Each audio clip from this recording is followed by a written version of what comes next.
I'm going to give a bit of a quick introduction about myself, about the organisation I work for, and our oral history project. I'm then going to speak a little bit about oral history and about some of the themes that emerged from the interviews that we undertook, focusing particularly on some of the difficult stories and how the Irish community organised to deal with the issues it faced. I'll also play some clips to illustrate interviewees' experiences. So I started working for Irish in Britain in January 2023 to undertake the organisation's 50th anniversary oral history project. Now, I'm a historian of Britain and Ireland, and my primary area of research in the past has focused on the conflict in Northern Ireland. I gained my initial experience of oral history interviewing in Belfast, talking to ex-political prisoners, and I've done research work for human rights organisations in Ireland. I've also worked in the museums and heritage sector. And I did my PhD at the European University Institute in Florence in Italy. Although I'm not Italian, people often think I am, and I'm also not Irish. So I undertook these oral history interviews, and I did about 30 of the 150 interviews that we recorded. I undertook them as an outsider, but my own family history of migration softened somewhat my kind of outsider status. So this is me undertaking research at the Archive of the Irish in Britain in London. And I can talk about the theme of diaspora without mentioning that I too am from a diasporic people. In fact, the original diaspora, since the etymology of the word relates to the rootless Jews, and I was brought up with my family's story of migration always near. Here is a photo of my grandmother. She was born in Vienna in 1920, but this is her living in Manchester in 1928. They moved back to Berlin, unfortunately, and this is her a couple of years later with her brother in Berlin. And then in 1938, she managed to get out of Europe, or she got out of Vienna, where they moved back to, came to London. This is her in the late 1940s in Hackney, just around the corner from where I currently live now. This is a family photo, her and her brother and her father. It's the last family photo they took in Vienna in 1938. Her father was deported to a concentration camp in 1942. So as you can imagine, I grew up with my fair share of difficult stories and intergenerational trauma. And at the risk of offending everyone, there's a Brendan Behan quote, which is, "Other people have a nationality, the Jews and the Irish have a psychosis." So the organisation I work for, Irish in Britain, it was founded as the Federation of Irish Societies in 1973. It's a national umbrella charity that was established to promote the common interests of Irish organisations, clubs, societies, cultural and rights-based groups on a national level. It emerged as a network of the increasing number of Irish organisations formed to support new emigrants in the post-war period.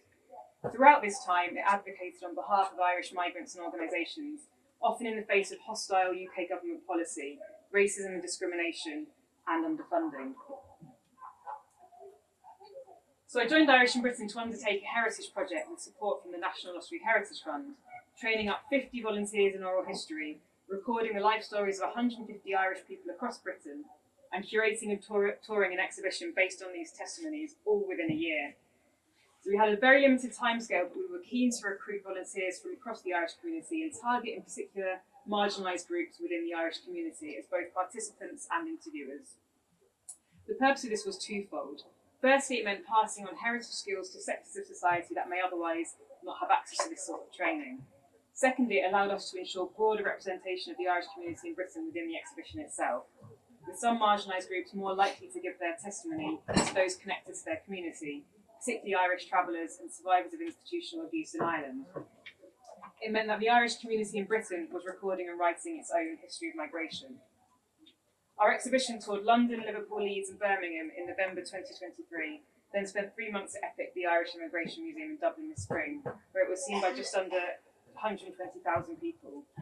It was divided along 6 themes, each with a listening post with 12 oral history clips on. And I'm just going to quickly whistle through the themes, but I'll give the link at the end to the online exhibition, which you can look through if you're so interested. So it started with the journey, and it moved on to home, family and identity, then work, cultural contributions, community activism, and futures. I now want to talk briefly about oral history as a method of historical inquiry, and I feel slightly trepidatious talking about it after Roy and Margaret's comments about memory, but I think hopefully I'll make the argument that it has its place. So oral history is one of the oldest forms of recording and communicating the past. The development in 19th century Western Europe of an academic history discipline led to the predominance of archival research and documentary sources at the disadvantage of oral evidence. It wasn't really until the 1970s that professional historians adopted oral history methods, thanks to a growing interest in granular social and cultural histories that studied in detail the lives of ordinary people. Oral history pioneers in the 1950s and 1960s were determined to record the experience of ordinary working people. As George Ewart Evans said, ask the fellows who cut the hay, which fused with a commitment to history from below, the likes of E.P. Thompson in England, people like Carlo Ginzburg in Italy. Through public or community history projects like our own, oral history also breaks down institutional barriers to the writing of history, so it takes it outside of the academy. Oral history as a method allows working class men and women and members of minorities to inscribe their experience on the historical record, in addition to adding aspects of experience which tend to be missing from other sources such as emotions, personal relations, domestic work, family life. As we also found, the interview itself produces engagement with new physical archival material, and we will be depositing newly discovered items and memorabilia at the Archive of the Irish in Britain alongside the oral history recordings. But it also led to important questions about the connection between memory and history, and the reliability of sources more broadly. There is also a need to engage critically with oral sources, just like written records.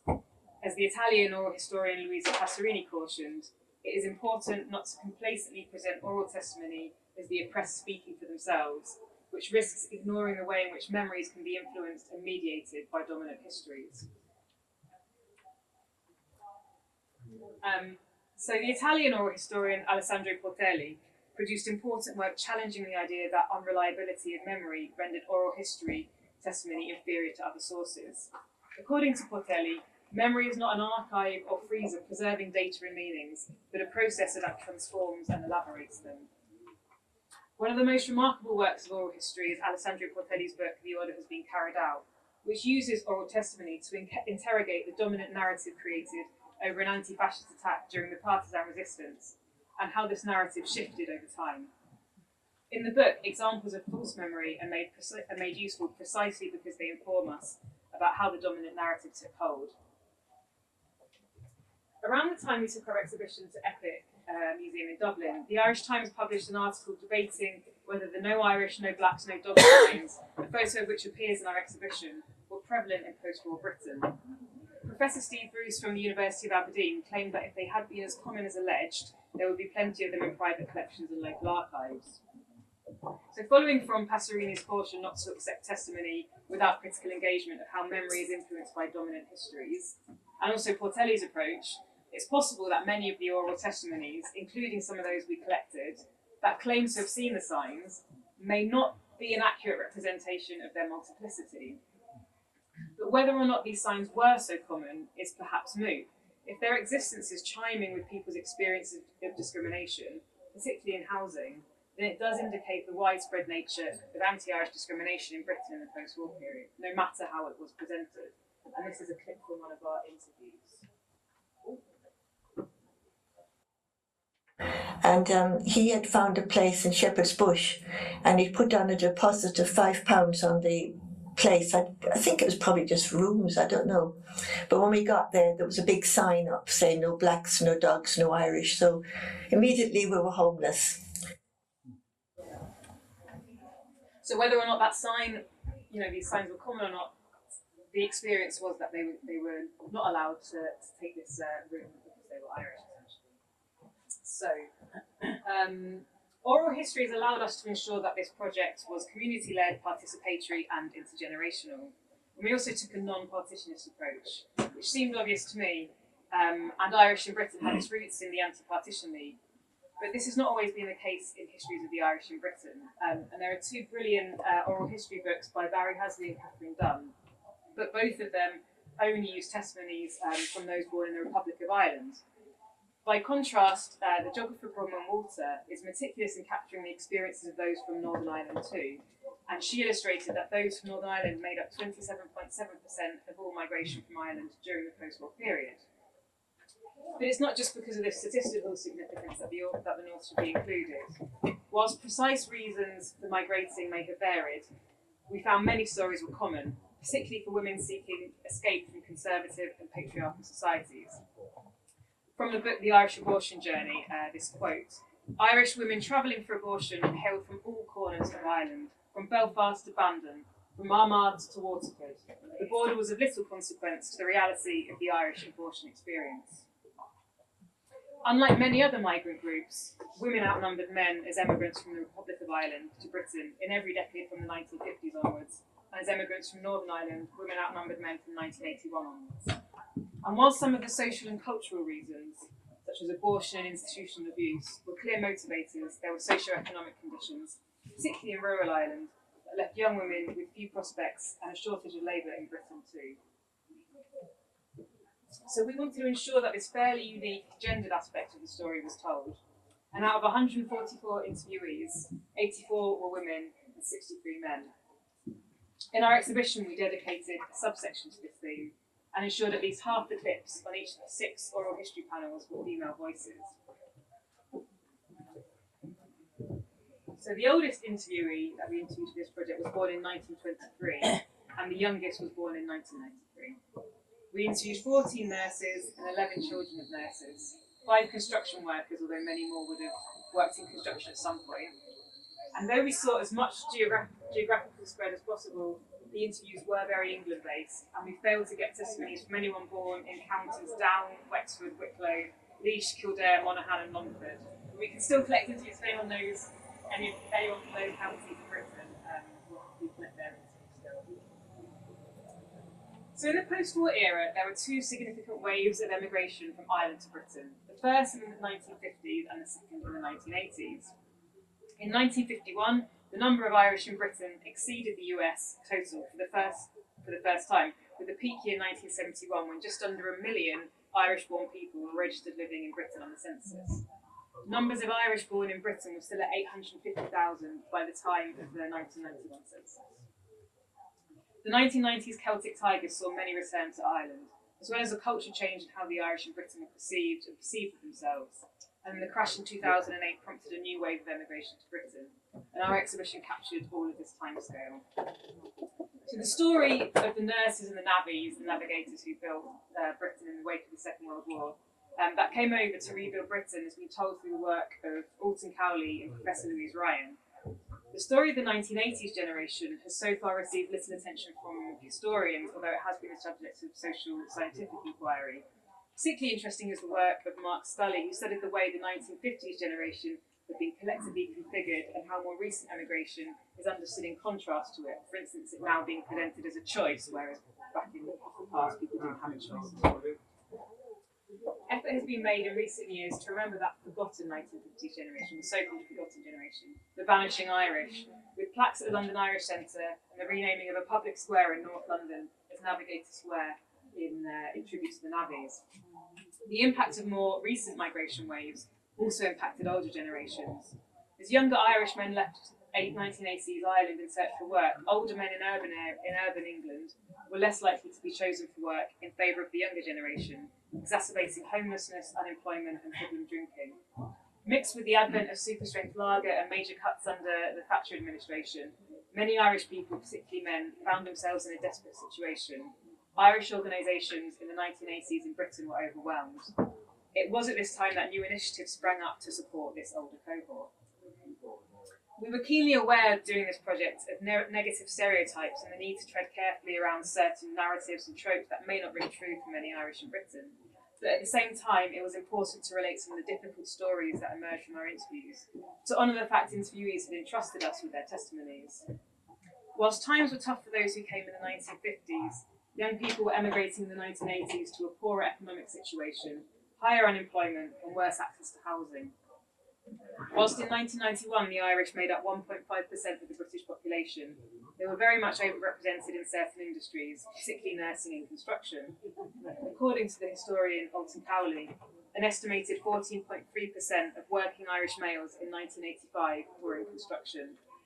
and by contrast, 6.6% of men in Britain worked in construction at the same time. In 1971, there were 31,000 Irish-born nurses in Britain, constituting 12% of all nursing staff. So the ageing older generation and the multitude of health and psychosocial problems amongst the Irish community, along with the sheer number of younger emigrants arriving, placed strain on Irish organisations in Britain. Irish centres warned young people not to emigrate unless they had a job to go to. The Federation of Irish Societies established a community care committee, and the Irish government increased its funding of welfare organisations through the Dion Fund. It was estimated that 40% of street homeless in Britain were Irish.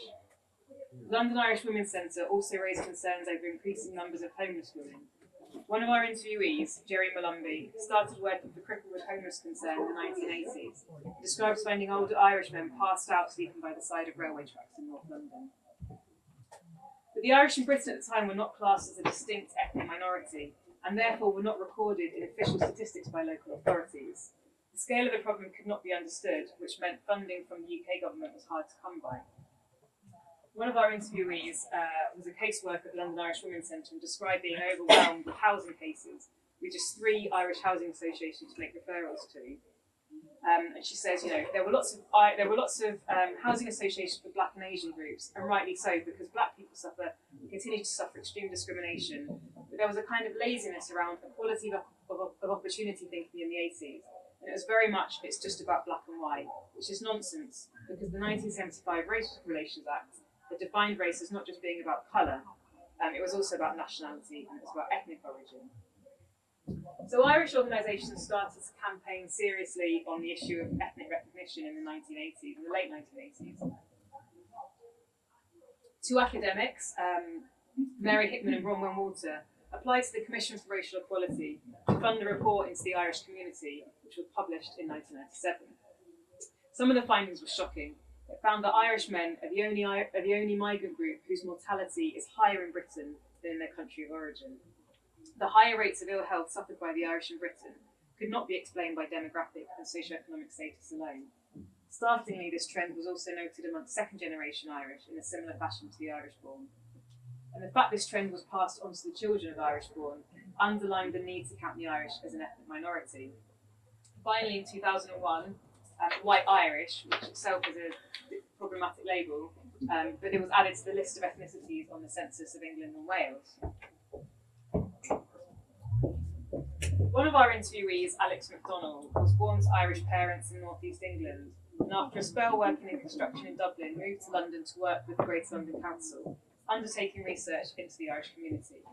He then started working in Arlington House, a homeless hostel in North London. Out of 450 people living there, half were older Irishmen who had fallen on hard times. He talks in his oral history interview of the shame and stigma many men felt and how they hid this from their families back home. I mean, the joke used to be that in your letter you were sending home, you told them you were working with Lord McAlpine and you were living with Lord Roughton, who ran Arlington House. And this tells a very, very good story in that people always make the best of what they have, or they lie when they're talking to their loved ones about the situation they're in, if they're not doing too good. And if you're living in a hostel, you're addicted to alcohol, you can't find work, then you're not going to boast about it. So Alex described this situation's structural causes: the exploitation of casual labourers by primarily Irish construction firms, the loneliness causing dependence on alcohol in pubs where wages were paid, pubs often owned by the same construction firms. And this rang true with some of the testimonies we collected in our project. I'm going to play a clip from Bartley Duggan, a retired construction worker from Connemara, who describes how his working conditions impacted his life in London. But little did I know I was coming to more punishment, especially from our own native people. Yes, the way they treated people were nothing short of savageness. And you always hear a lot about, Oh, Irish, they were great. You must be joking. They were horrible. And they were the biggest hypocrites that you could ever meet. You worked for them during the week, then he gave you a check at the end of the week. And he said to you, call into my pub and I'll change it for you. When I went in on Saturday night and I handed him over the check, and he said, I'll put on a pint there for you. And I didn't want to be drinking, as you wouldn't have a penny left. And the end of the night, then he said, oh, I don't have enough money. He said, change that check for you. You'll have to come back tomorrow night. This is how we were treated by our own native people, treated like idiots. And that's a picture of Bartley. He became kind of the face of the media publicity about the exhibition. And his story is a sad one. He can no longer play. He's a musician. He can no longer play the accordion because of the machinery that he used as a construction worker has damaged his nerves.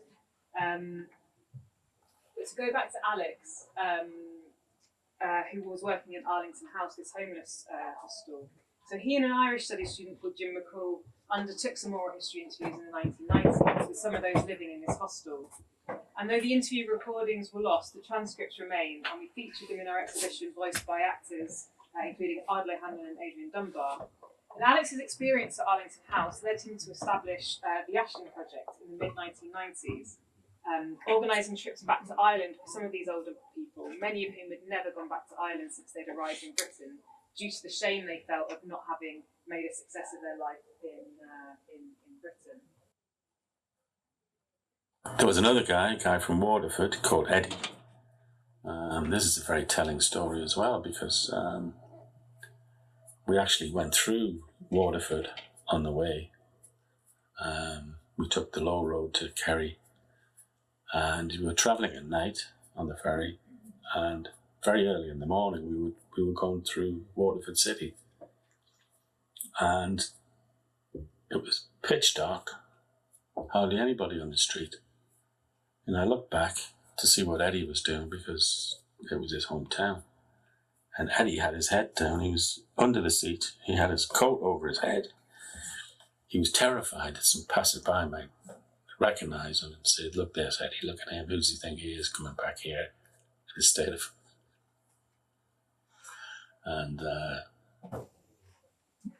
And another of our member organisations that was established by Irish immigrants in the wake of this social crisis was ICAP, Immigrant Counselling and Psychotherapy, which provides psychotherapeutic support to Irish people in Britain on a pay-what-you-can basis. I interviewed its founder, Rosa Gilbert, back in Dublin. She's since moved back to Dublin, about her motivations for setting it up. She told me that though she hadn't moved to England to work with Irish people, she was struck by the psychological issues that pervaded the community. But Rosa, Ireland was rotten. Ireland exported all its problems. And people were carrying their secrets. And you could feel the underlay. And it was all cloaked in fun and laughter and song and music and all of this. But their hearts were breaking. They were carrying secrets and heavy loads that they daren't speak, because Ireland, respectable Ireland, couldn't keep their problems, that they export them. And people say that people weren't told to go to England or America, but people had no choice. If they had a baby out of wedlock, they had to go. If they had a sexual orientation that wasn't the norm, they had to go. If they had an addiction problem, they had to go. And again, in her interview, Rosa Gilbert spoke about the difficulty in recording the mental health of Irish people, particularly in North London where she was working, because of the way statistics were gathered and the need to kind of class the Irish as an ethnic minority. Teresa's claim that Ireland exported its problems is really interesting here. So as a former nun and a counsellor to many who had experience of institutional abuse and trauma, she was uniquely placed to gauge the damage caused by religious conservatism that permeated not just the state, but society and the family in Ireland. But we also know that emigration acted as a sort of safety valve for Irish society, not just conveniently getting rid of the socially stigmatised, but ensuring that social unrest would be avoided by lowering unemployment. Not only this, around £3 billion was sent from Britain to Ireland by official means between 1939 and 1969 by emigrants, with the annual inflow covering the sum spent on old age pensions by the mid-1950s. Without these remittances sent back home by Irish people in Britain, and with higher unemployment, the historian Enda Delaney suggests that the resulting social unrest would have led to the development of a class politics otherwise absent in post-war Ireland. We know from the oral testimonies that Irish people faced racism and discrimination in Britain throughout the post-war period. This was particularly acute in terms of housing. Anti-Irish racism in Britain was not caused by the IRA's bombing campaign. It existed well before that. But the aftermath of the 1974 pub bombings had a massive impact, particularly on the Irish community in Birmingham. The introduction of the Prevention of Terrorism Act by the UK government led all Irish people to be treated as a suspect community. It also, in some cases, hardened negative stereotyping and a partitionist mindset within the Irish community, as interviewees from the Republic expressed despair at being lumped together with those from the North. One of our interviewees, Maurice Malone, described the impact of the reaction to the pub bombings on his father, who worked at the Lucas factory in Birmingham, and seeing him come home from work after being beaten up. But my dad died that night as well, but he just didn't know it, because his life after that just dipped absolutely. The impact it had on our family. You know, it was devastating. Dad lost his job, lost his income, lost a network of friends that he had, and turned to the drink, and everything went downhill from there. He just never recovered from the hatred and the shame, because shame plays a big part of it, because it's yes, we were hated as a community in the aftermath.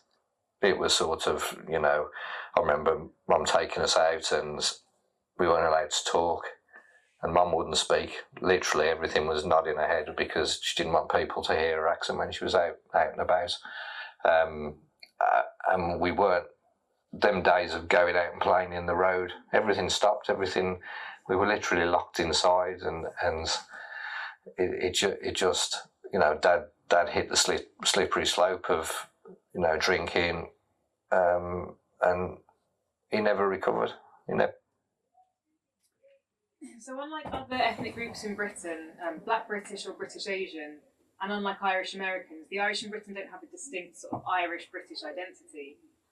Many migrants and their descendants define themselves as Irish, though London Irish and Manchester Irish and Birmingham Irish are common identifiers. So accent as a key differentiator between the Irish and British does become complicated when looking at second and third generation Irish identity. This is less apparent in Scotland, where Irish identity is more clearly demarcated along religious communal lines. The strong connection between West Scotland and Donegal also creates a critical mass of Glasgow Irish in one area each summer. By contrast, many second-generation Irish interviewees with English accents found that their identity was denied to them by Irish cousins when they came back to Ireland in the summer. So we interviewed Siobhan Fahy, who's the lead singer in Bananarama and Shakespeare's Sister. She was born in Ireland but grew up in London, so has an English accent. And she spoke about this kind of attitude. I went back for the first time when I was 5, and then not till I was 14. And we went for a month when I was 14. And that was like going back to the promised land. And that's when my cousin said, "But you're not Irish." And that was a big, it was a slap in the face. Yeah. Because in a way I feel like we're more Irish than them, because we were forced to feel Irish in an alien society, whereas they were just born and raised in Ireland and like everybody else, so it wasn't sort of foremost for them. They weren't Republican or anything like that, the cousins in Ireland. This sense of Irishness, particularly of families that had travelled between Britain and Ireland, underlined the importance of the campaign for ethnic recognition. As Siobhan Fahey touched on, Irish identity often develops differently, sometimes more and sometimes less intensely in the diaspora. Interestingly, this was expressed in similar ways by first-generation migrants. So this is Maeve from Derry. I actually feel like I'm more Derry in the diaspora, because at home you're just from there, but being able to have that signifier, I see it with a badge of honour. So Maeve's experience moving to Liverpool in the mid-2000s from Derry and getting involved with Irish community groups influenced her decision to research diaspora identities amongst Irish pensioners. She contrasts what she regarded as Irish music as a recent migrant compared with the music that Irish pensioners who had been in Britain for many years enjoyed. And she sort of talks about how when she moved over, she started playing the harp for them. She was playing traditional reels and airs, which she saw as kind of traditional Irish music. And they all were saying, no, we want kind of popular folk music, the leaving of Liverpool. She says, because their Irish music was constructed as migrants, as people who travelled and went away, so they would have been maybe more of the old ballads or the folk songs, like the songs of the people rather than the airs and the kinds of tunes that I would have been used to playing as a kid. And Jerry Malumbi, who I mentioned earlier, who founded the Irish theatre company Triskelion, told me that he hadn't been interested at all in Irish theatre until he moved to England. But I think what happened maybe it was my age, I was in my early 20s, being Irish in Britain, I just felt I wanted to embrace everything Irish. Maybe it's just something about the immigrant experience of self-definition, and it just rose to the surface, and I just couldn't get enough of going to plays. And some of my friends said to me, I'm a bit parochial, I'm, kind of too Irish, but anything Irish interests me, and the immigrant experience brought it out. But that's a good point. Maybe, yeah, that's a good point. I may have just taken it for granted in Ireland. It's all around you. We can go to see a play. But I think in order sometimes to see plays and to be involved in Irish theatre in the UK, you had to make it happen yourself. You had to.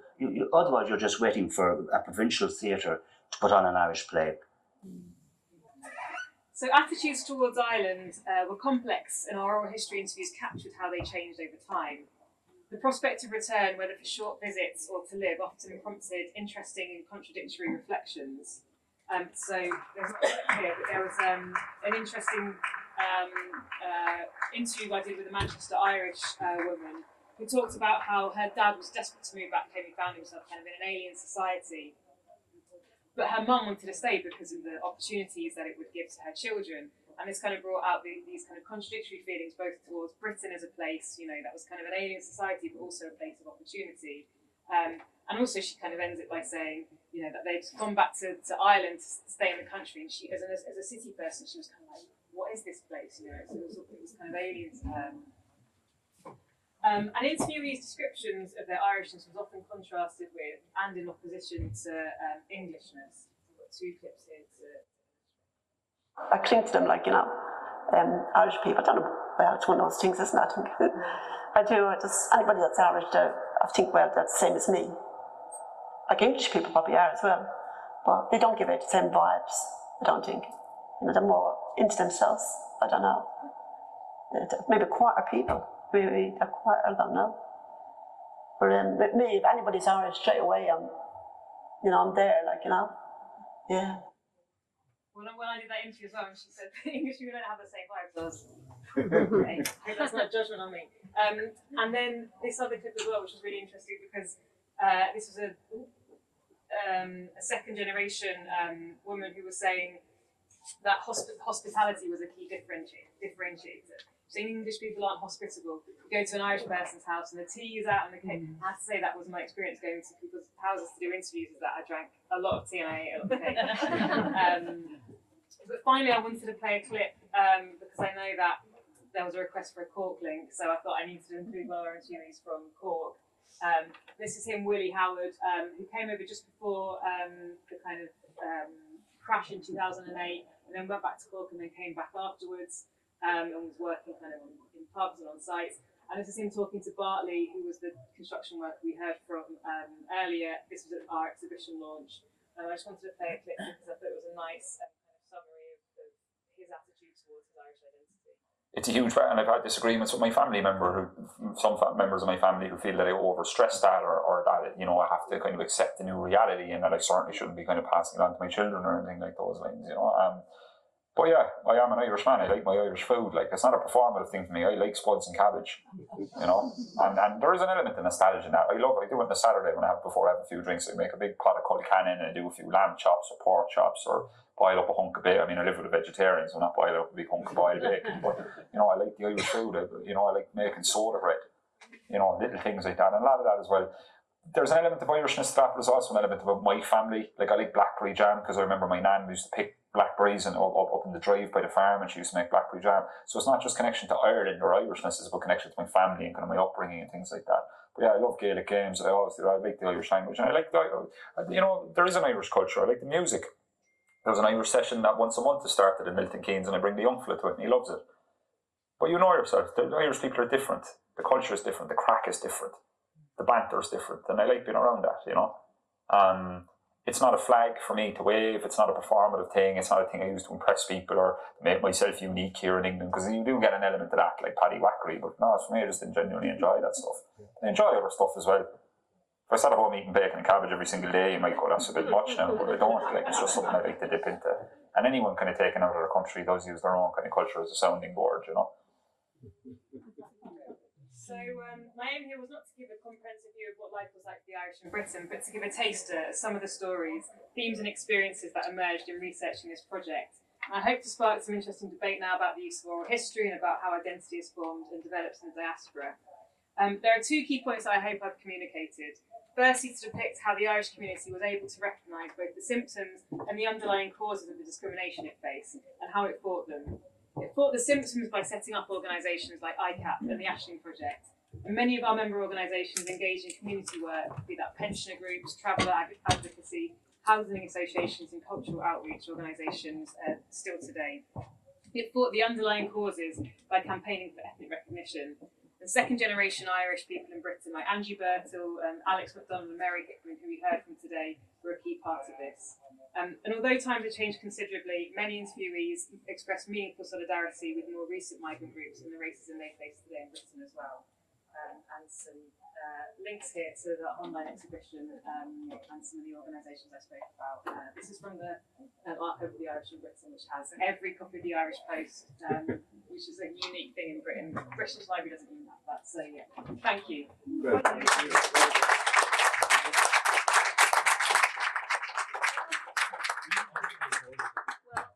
So that was absolutely incredible, particularly the oral history. I mean, incredible to hear that, so thank you. We've got about 5 or 10 minutes for a few questions, if anyone would like to ask a question.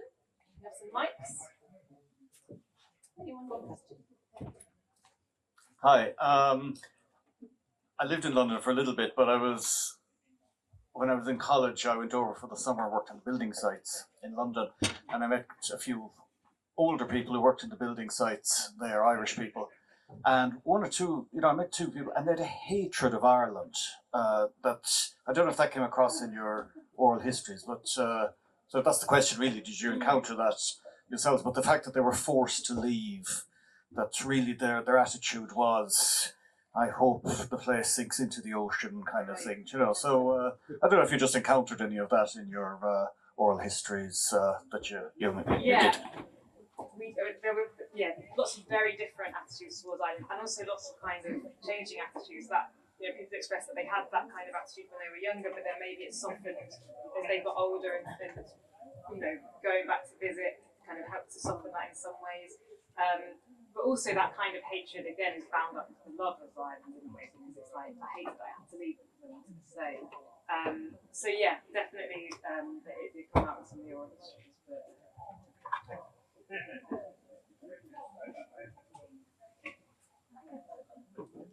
Has it changed much nowadays? Yeah. Cheer us on.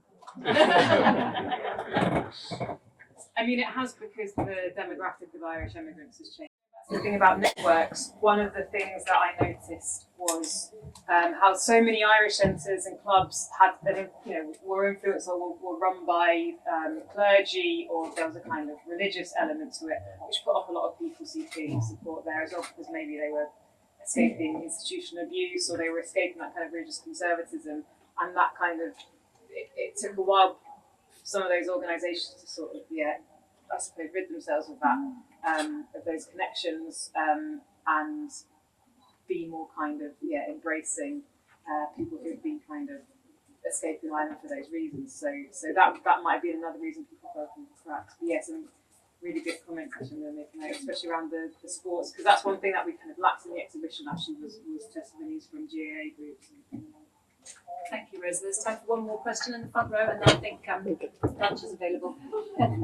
Okay, Rosa, I just wanted to ask you, since you organised this whole archive, you know more about it than anybody else. So, is there any kind of personal things that you've observed about the archive as a whole, taking it as a whole, all the interviews, a kind of overview of the kind of any major transitions in the Irish community, for one thing, but also continuities?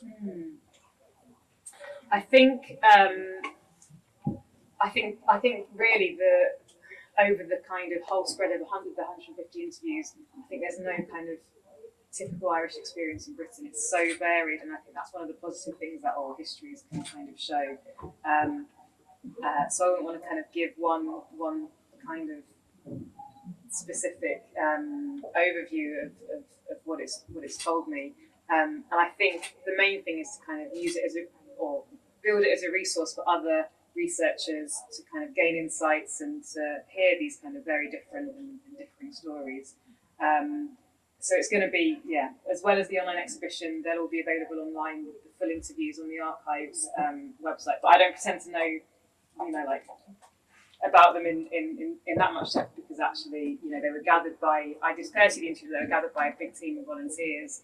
I haven't listened to all of them, I know quite a lot of them in detail, but they're kind of there for the public to access and for research in the future to take a look at. By the way, if anyone's interested, we've got the exhibition booklets here, and if you're interested in one, come to me, and for a donation to Irish in Britain there.